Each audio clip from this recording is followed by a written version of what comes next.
દક્ષિણ ગુજરાતમાં ધુમ્મસમય વાતાવરણના કારણે ખેડૂતોને નુકસાનીની ભીતિ. કેરીના પાકને વ્યાપક નુકસાનની ભીતિ. ઘઉં અને ચીકુના પાકને પણ નુકસાનની ભીતિની શક્યતા.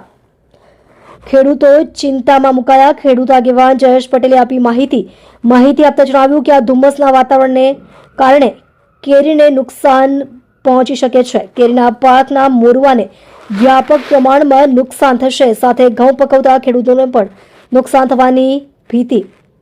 ચીકુના પાકને પણ ભારે નુકસાન થાય તેવી શક્યતા.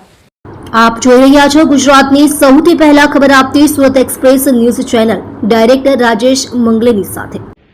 આજે સમગ્ર દક્ષિણ ગુજરાતમાં ખાસ કરીને ઝેરી ધુમ્મસ થઈ રહ્યું છે, એને કારણે કેરી પકવતા ખેડૂતો અને ખાસ કરીને ઘઉં અને ચીકુના જે બાગાયતી પાકો છે એમાં નુકસાન થવાની ભીતિ છે. એટલે ખેડૂતોમાં ભારે ચિંતા આજે પ્રસરી છે. અને જે રીતે ગ્લોબલ વોર્મિંગ, જળવાયુ પરિવર્તનની સીધી અસર ખેડૂતોને અને ખેતી પાકોને થઈ રહી છે, એટલે ખેડૂતો ખૂબ જ ચિંતિત છે.